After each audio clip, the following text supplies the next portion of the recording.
जब आँखों में अरमान लिया, मंजिल को अपना मान लिया, मुश्किल क्या आसान क्या, ठान लिया तो ठान लिया। हेलो फ्रेंड्स, स्वागत है आपका हमारे अभ्यास गुरुकुल में। आज के इस नए वीडियो में हम 3 फेज इंडक्शन मोटर के प्रश्नों को सॉल्व करेंगे। दोस्तों, इस वीडियो में जो भी हम प्रश्न लिए हैं 3 फेज इंडक्शन मोटर से संबंधित, वो किसी न किसी एग्जाम में आए हुए प्रश्न हैं। सो आप लोग इस वीडियो को अंत तक जरूर देखिए, आप लोगों को सीखने को बहुत कुछ मिलेगा इस वीडियो से। अगर आप BSPCL या किसी भी ITI एग्जाम की तैयारी कर रहे हैं तो यह वीडियो एग्जाम से पहले एक बार आपको जरूर देखना चाहिए। सो आइए दोस्तों, स्टार्ट करते हैं आज की इस वीडियो को। क्वेश्चन नंबर फर्स्ट है, प्रेरण मोटर के रोटर में वोल्टेज कैसे प्राप्त होता है? तो स्टेटर और रोटर के ट्रांसफॉर्मेशन की क्रिया द्वारा। से नेक्स्ट है, प्रेरण मोटर में वायु अंतराल बढ़ाने से क्या होता है? तो वायु अंतराल, एयर गैप बढ़ा देंगे मोटर का तो क्या हो जाएगा? चुंबकीय धारा बढ़ जाएगी और ब्रेकडाउन टार्क अधिक हो जाएगा। ठीक। नेक्स्ट क्वेश्चन है, प्रेरण मोटर का स्लिप रिंग किस पदार्थ का बना होता है? तो किस पदार्थ का बना होता है? फास्फर ब्रांज का बना होता है। नेक्स्ट क्वेश्चन है, प्रेरण मोटर का स्टेटर किससे बनाया जाता है? तो आंसर होगा इसका सिलिकॉन इस्पात से। नेक्स्ट है, एक इंडक्शन मोटर का फ्रेम किस पदार्थ से बना होता है? तो आंसर हो जाएगा कास्ट आयरन से। नेक्स्ट क्वेश्चन है इसका, निम्नलिखित में से कौन सी मोटर सेल्फ स्टार्ट होती है? तो कौन सी मोटर सेल्फ स्टार्ट होती है? तो 3 फेज प्रेरण मोटर। दोस्तों, ये क्वेश्चन बहुत ज़्यादा पूछा जाता है कि कौन सी मोटर सेल्फ स्टार्ट होती है, कौन सी नहीं होती है। ऑप्शन के हिसाब से आपको चुनना होता है। तो 3 फेज इंडक्शन मोटर जो होती है वो सेल्फ स्टार्ट मोटर है। नेक्स्ट है, मोटरों में जॉगिंग ऑपरेशन को और किस नाम से जानते हैं? तो जॉगिंग ऑपरेशन को हम इंचिंग ऑपरेशन के नाम से भी जानते हैं। नेक्स्ट है, 3 फेज वाइंडिंग में फेज कोण क्या होता है? यानी 3 फेज की जो अगर वाइंडिंग होती है तो उसमें तीनों फेजों में कितने डिग्री का फेज अंतर देते हैं? तो राइट आंसर हो जाएगा 120 डिग्री का। एक प्रेरण मोटर, दोस्तों यहाँ पे थोड़ा सा मिस्टेक हो गया है। एक प्रेरण मोटर का अधिकतम टार्क अनुपात क्या होता है? तो वो V स्क्वायर के बराबर होता है, यानी वोल्टेज का वर्ग करेंगे तो अधिकतम टार्क प्राप्त होगा। नेक्स्ट क्वेश्चन है, AC मोटरों में स्रोत से संयोजित किसे किया जाता है? तो AC मोटर जो होती हैं उसमें हम स्रोत से किसको संयोजित करते हैं? तो स्टेटर को हम स्रोत से जोड़ते हैं। नेक्स्ट क्वेश्चन है, AC मोटर में घूर्णन गति क्रमशः अनुक्रमानुपाती तथा व्युत्क्रमानुपाती होती है। यानी AC जो 3 फेज इंडक्शन मोटर होता है उसकी जो घूर्णन गति होती है वो किसके अनुक्रमानुपाती और किसके व्युत्क्रमानुपाती होती है? तो राइट आंसर हो जाएगा फ्रीक्वेंसी के अनुक्रमानुपाती और पोल की संख्या के व्युत्क्रमानुपाती होती है। यानी फ्रीक्वेंसी बढ़ेगी तो घूर्णन गति बढ़ेगी, अगर पोल बढ़ेगा तो घूर्णन गति क्या होगी? कम होगी। ठीक। नेक्स्ट क्वेश्चन है इसका, जब नहीं सॉरी स्टेटर को सप्लाई देने पर वह किस प्रकार का चुंबकीय क्षेत्र पैदा करता है? तो किस प्रकार का चुंबकीय क्षेत्र पैदा करता है? घूमने वाला चुंबकीय क्षेत्र। नेक्स्ट क्वेश्चन है, घूर्णन चुंबकीय क्षेत्र प्राप्त करने के लिए न्यूनतम आवश्यकता होती है, यानी हमको रोटेटिंग मैग्नेटिक फील्ड जनरेट करने के लिए हमको मिनिमम कितने फेज की आवश्यकता होती है? तो 2 फेज की। 2 फेज रहेगा दोस्त, तभी जाकर के घूमने वाला चुंबकीय क्षेत्र बन पाएगा। नेक्स्ट इसका क्वेश्चन है, प्रेरण मोटर में सामान्यतः स्लिप प्रतिशत की सीमा में पाया जाता है? तो इसका राइट आंसर हो जाएगा 2 से 5% की स्लिप होती है। सिंक्रोनस गति को ज्ञात करने का सूत्र क्या होता है? बहुत बार क्वेश्चन ये पूछा हुआ है। तो इसका आंसर हो जाएगा NS। NS क्या है? सिंक्रोनस स्पीड है। NS बराबर 120 F/P। नेक्स्ट क्वेश्चन है इसका, रोटर की घूर्णन गति सदैव होती है। रोटर की घूर्णन गति सदैव क्या होती है? तो सिंक्रोनस गति से कम होती है। दोस्तों देखिए, मोटर में जो होता है 2 प्रकार की गति होती है, एक सिंक्रोनस गति होती है और एक जो होती है रोटर की गति होती है। सिंक्रोनस गति वह गति होती है जो चुंबकीय फ्लक्स की गति पे चलती है, और रोटर हमारा जिस गति पे घूर्णन करता है वो उसकी रोटर गति कहलाती है। नेक्स्ट क्वेश्चन है, मोटर का स्लिप ज्ञात करने का सूत्र क्या होता है? वेरी वेरी इंपॉर्टेंट प्रश्न ये है। मोटर का स्लिप यदि ज्ञात करना है तो उसके लिए हम फार्मूला कौन सा लगाएंगे? तो फार्मूला था एस, एस मतलब स्लिप होता है, एस बराबर N S minus N R into 100/NS। Next question है टार्क किसे कहते हैं? टार्क किसे कहते हैं? आंसर हो जाएगा लोड पर प्राप्त घुमाव बल को क्या कहते हैं? टार्क कहते हैं। नेक्स्ट क्वेश्चन है डबल केज रोटर की भीतरी परत कम प्रतिरोध वाली धातु की बनी होती है, तो बाह्य परत किस पदार्थ से बनी होती है? तो अधिक प्रतिरोध वाली धातु से यानी पीतल से बनी होती है। समझ गए? नेक्स्ट क्वेश्चन है स्लीप रिंग मोटर में प्रयोग किया जाने वाला रोटर कैसा होता है? तो वाउंड रोटर होता है। ठीक, कैसा रोटर होता है? वाउंड रोटर होता है। नेक्स्ट क्वेश्चन है स्टार्टिंग में मोटर की स्लीप कितना होती है? वेरी वेरी इंपॉर्टेंट, स्टार्टिंग में मोटर की स्लीप कितना होती है? तो मोटर की स्लीप क्या होती है? इकाई होती है। नेक्स्ट क्वेश्चन है compressor, crane, steel mill, printing press में उपयोग होने वाली मोटर कौन सी होती है? तो स्लिप रिंग मोटर होती है। नेक्स्ट क्वेश्चन है स्टार्टिंग में रोटर विद्युत वाहक बल की आवृत्ति कितनी होती है? तो सप्लाई आवृत्ति के समान होती है। वेरी इंपॉर्टेंट दोस्तों, इसको ध्यान रखिएगा आप लोग। नेक्स्ट क्वेश्चन है थ्री फेज मोटर के लिए निम्नलिखित में से कौन सा कथन सत्य है? तो 4 ऑप्शन दिए होते हैं उसमें, जो आंसर सही उसको हम आपके सामने रखे हैं। यह सेल्फ स्टार्ट होती है, यानी थ्री फेज मोटर जो होती है वो क्या होती है? सेल्फ स्टार्ट होती है। नेक्स्ट क्वेश्चन है निम्नलिखित में से कौन सी मोटर एक प्रेरण मोटर के समान है? तो असिंक्रोनस मोटर एक प्रेरण मोटर के समान होती है। असिंक्रोनस मोटर को दोस्तों जो है ना प्रेरण मोटर के नाम से ही जाना जाता है। नेक्स्ट क्वेश्चन है प्रेरण मोटर निम्नलिखित पर कार्य करती है, तो किस पे काम करती है? केवल एसी सप्लाई पर काम करती है प्रेरण मोटर। जितनी भी प्रेरण मोटर होती हैं वो सब जो है एसी पर काम करती हैं। नेक्स्ट क्वेश्चन है दोस्तों इस वीडियो में हम जो है जितने भी कॉम्पिटिटिव एग्जाम में क्वेश्चन पूछे हुए हैं आज तक सबको हम बारीकी से पढ़े हैं, उसके बाद आपको इस वीडियो में हम दे रहे हैं। दोस्तों आप लोग इस वीडियो को अंत तक जरूर देखिए और जो है लाइक एंड सब्सक्राइब जरूर करिए और अपने दोस्तों को कम से कम 3 दोस्तों को इस वीडियो को जरूर आप शेयर करिएगा। बहुत बहुत आपको धन्यवाद रहेगा। नेक्स्ट क्वेश्चन है इसका थ्री फेज प्रेरण मोटर के प्रचालन का सिद्धांत बहुत कुछ निम्नलिखित के समान होता है, तो किसके समान होता है? लघु पथित सेकेंडरी वाला ट्रांसफार्मर के समान होता है। नेक्स्ट क्वेश्चन है यदि किसी प्रेरण मोटर के स्लॉट है यहाँ पे दोस्तों, यहाँ पे क्या रहेगा? स्लॉट रहेगा। यदि किसी प्रेरण मोटर में स्लॉट की संख्या में वृद्धि की जाए तो क्या होगा? इससे ओवरलोडिंग क्षमता बेहतर हो जाएगी। नेक्स्ट क्वेश्चन है जब घूर्णी मशीन में थ्री कला वितरित कुंडलन पर थ्री फेज आपूर्ति दी जाती है तो किस प्रकार का चुंबकीय फ्लक्स उत्पन्न होता है? तो कैसा चुंबकीय फ्लक्स उत्पन्न होगा? घूर्णी चुंबकीय फ्लक्स उत्पन्न होता है, यानी रोटेटिंग मैग्नेटिक फ्लक्स उत्पन्न होगा। नेक्स्ट क्वेश्चन है इंडक्शन मोटर किस सिद्धांत पर काम करता है? तो किस सिद्धांत पे काम करता है? इलेक्ट्रोमैग्नेटिक प्रेरण के सिद्धांत पे काम करता है। नेक्स्ट क्वेश्चन है इंडक्शन मोटर में यदि वायु अंतराल बढ़ा दिया जाए तो क्या होगा? तो क्या क्या होगा? शक्ति गुणांक कम हो जाएगा और चुंबकीय धारा बढ़ जाएगी।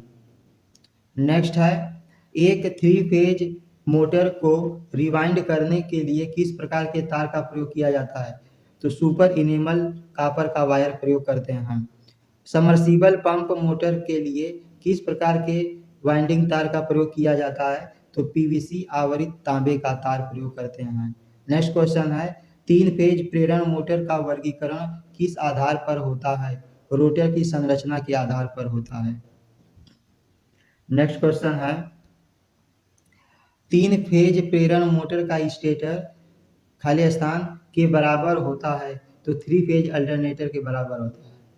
नेक्स्ट क्वेश्चन है थ्री फेज प्रेरण मोटर में थ्री फेज स्टेटर धारा के कारण उत्पन्न फ्लक्स कैसा होता है? तो एक दूसरे से 120 अंश के कोण पर होता है। नेक्स्ट क्वेश्चन है निम्नलिखित में से किस प्रकार के मोटर में रोटर बार स्वयं रूप से शॉर्ट सर्किट होता है? तो स्क्विरल केज रोटर में।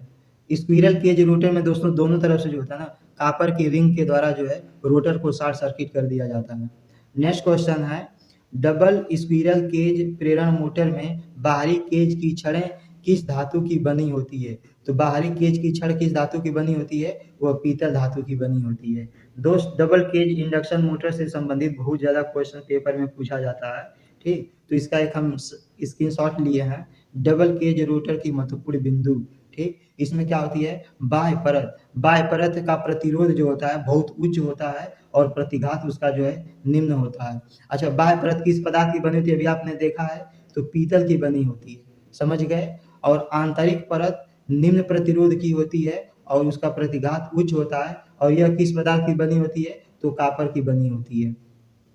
समझ गए दोस्तों? इसको आप अपने नोटबुक में जो है जरूर नोट कर लीजिएगा, बहुत इंपॉर्टेंट है। इससे बार बार क्वेश्चन पूछा जाता है डबल केज रोटर से।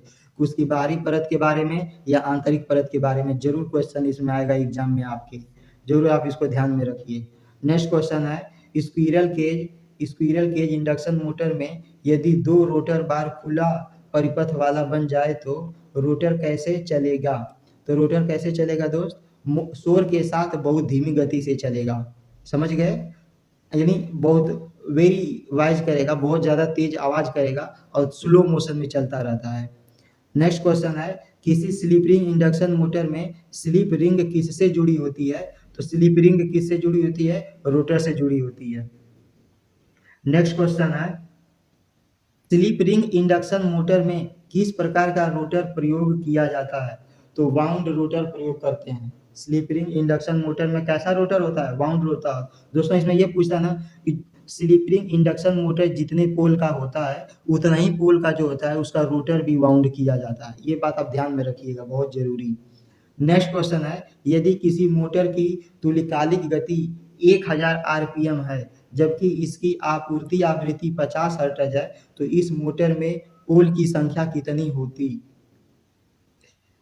पोल की संख्या कितनी होगी? दोस्तों, आप इसको जो है सॉल्व कर लीजिएगा। ये 6 पोल की मोटर होती है। इसको आप लोग ध्यान रखिए, 2 पोल की मोटर की गति कितनी होगी, 4 पोल की कितनी होगी, 6 पोल की कितनी होगी? इसको आप लोग एक अपने नोटबुक में टेबल बना करके जो है जरूर नोट कर लीजिए और इसको एकदम अंदाजी याद रखिए, मुंह जबानी। नेक्स्ट क्वेश्चन है दोस्तों, एक मोटर की गति स्थिर अवस्था में है तो उसका स्लिप कितना होगा? यानी मोटर जब स्थिर अवस्था में होती है तो उसका स्लिप कितना होता है? इकाई होता है, यानी 1 होता है स्लिप उसका। नेक्स्ट क्वेश्चन है, चार पोल चार पोल 3 फेज इंडक्शन मोटर 50 हर्ट्ज की आवृत्ति वाली आपूर्ति से संचालित होती है। इस स्थिति में स्टेटर का चुंबकीय क्षेत्र किस गति से घूर्णन कर रहा होगा? यानी 3 फेज की मोटर है, ठीक? अब पोल उसके कितने? 4 हैं, तो 4 पोल की मोटर के लिए 1500 आरपीएम उसका गति होता है, घूर्णन गति होता है। नेक्स्ट क्वेश्चन है, इंडक्शन मोटर की तुल्यकालिक गति समान होगी जब स्लिप होगी। यानी इंडक्शन मोटर की तुल्यकालिक गति समान कब होगी? जब उसमें स्लिप का मान क्या होगा? 0 होगा। नेक्स्ट क्वेश्चन है, स्थिर अवस्था में एक प्रेरण मोटर में स्लिप का मान कितना होता है? तो 100% होता है। मोटर रुकी है तो स्लिप का मान क्या होगा? 100। रोटर गति नहीं करेगा तो स्लिप 100% होगी। नेक्स्ट क्वेश्चन है, 3 फेज एक मोटर में स्लिप प्रतिशत की गणना कैसे करते हैं? यानी 3 फेज इंडक्शन मोटर में जो स्लिप ज्ञात करना होता है उसके लिए फार्मूला होता है, यही आपका फार्मूला है, NS minus NR into 100 upon NS। ये इसका स्लिप ज्ञात करने का फार्मूला होता है। नेक्स्ट क्वेश्चन है, 3 फेज इंडक्शन मोटर में रोटर फ्रीक्वेंसी निम्नलिखित में से किसके बराबर होती है? तो रोटर फ्रीक्वेंसी अगर ज्ञात करना है तो उसके लिए आपको फार्मूला लगाना पड़ेगा, एफ आर बराबर एस इंटू एफ। एस क्या है? यहाँ पे स्लिप है। एफ क्या है? सप्लाई फ्रीक्वेंसी है, यह रोटर की फ्रीक्वेंसी है। नेक्स्ट क्या है, 3 कला प्रेरण मोटर में यदि स्लिप ऋणात्मक हो तो इसका अर्थ क्या है? तो यदि स्लिप का मान जो है अगर ऋणात्मक आ रहा है तो मशीन जो है जनरेटर की तरह कार्य करेगी। नेक्स्ट क्वेश्चन क्या दिया हुआ है दोस्तों, निम्नलिखित में से कौन सी स्थिति इलेक्ट्रिक ब्रेक के रूप में 3 कला प्रेरण मोटर परिचालन के लिए सही है? तो किसके लिए? ब्रेकिंग स्टेट में, इलेक्ट्रिक ब्रेकिंग के समय जो है स्लिप का मान जो होता है 1 से कम, 1 से ज़्यादा होता है। दोस्तों, ये चार्ट को आप लोग देखिए, यदि स्लिप का मान 1 से कम होगा तो मोटर जो है विद्युत ब्रेकिंग मोड में है। अगर स्लिप का मान 1 से कम और 0 से ज़्यादा है, 0 से ज़्यादा और 1 से कम है तो वह मोटरिंग मोड में मोटर काम कर रही है। यदि स्लिप का मान 0 से कम है तो वह जनरेटिंग मोड में मशीन काम कर रही है। नेक्स्ट क्वेश्चन है, जब किसी प्रेरण मोटर को चालू किया जाता है तो रोटर की आवृत्ति होती है, तो रोटर की आवृत्ति क्या होगी, तो आपूर्ति आवृत्ति के बराबर होती है। नेक्स्ट क्वेश्चन है, निम्नलिखित में से थ्री फेज इंडक्शन मोटर में वास्तविक गति किसे कहा जाता है, तो वास्तविक गति किसे कहते हैं, रोटर की गति को वास्तविक गति कहते हैं। नेक्स्ट क्वेश्चन है, किसी 3 फेज प्रेरण मोटर के लिए यदि स्लिप S है, NS तुल्यकालिक गति है और N जो है वह 3 फेज मोटर की वास्तविक गति है, तो उसके लिए सही संबंध क्या होगा, तो सही संबंध क्या होगा, N बराबर यानी रोटर की गति बराबर S क्वेश्चन में NS - 1। दोस्तों ये बहुत इंपॉर्टेंट सूत्र फार्मूला है, इसको आप लोग अपने नोटबुक में जरूर नोट कर लीजिए। नेक्स्ट क्वेश्चन है, जब किसी इंडक्शन मोटर की सप्लाई ऑन किया जाता है तो शुरुआती में इसके रोटर में प्रेरित ईएमएफ क्या होगा, तो 0 होता है। नेक्स्ट क्वेश्चन है, 3 फेज प्रेरण मोटर में विकसित टार्क किसके अनुपातिक होता है, तो V स्क्वायर वोल्टेज के वर्ग के अनुक्रमानुपाती होता है टार्क। नेक्स्ट क्वेश्चन है, इंडक्शन मोटर में अधिकतम टार्क तब पैदा होता है जब रोटर प्रतिरोध रोटर प्रतिघात के बराबर होता है, तो मोटर में जो होता है अधिकतम टार्क पैदा होता है। नेक्स्ट क्वेश्चन है, स्लिप रिंग इंडक्शन मोटर को क्यों वाउंड रोटर के साथ फिट किया जाता है, क्योंकि उच्च प्रारंभिक और रनिंग टार्क प्राप्त करने के लिए। नेक्स्ट क्वेश्चन है, DOL स्टार्टर का इस्तेमाल किस चालू करने के लिए किया जाता है, DOL स्टार्टर का इस्तेमाल किस मोटर को चालू करने के लिए किया जाता है, तो स्क्विरल केज इंडक्शन मोटर को चालू करने के लिए हम DOL स्टार्टर का प्रयोग करते हैं। लास्ट क्वेश्चन दोस्तों है, रोटर प्रतिरोध स्टार्ट का प्रयोग निम्नलिखित में किस मोटर के लिए किया जाता है, तो स्लिप रिंग इंडक्शन मोटर के लिए हम रोटर प्रतिरोध का इस्तेमाल करते हैं। दोस्तों इसमें जो भी क्वेश्चन थे वो बहुत इंपॉर्टेंट थे, आप लोग इसको बारीकी से जरूर पढ़ लीजिएगा एक बार और। ठीक, चलिए ठीक है दोस्तों, वीडियो देखने के लिए आपको धन्यवाद, थैंक यू।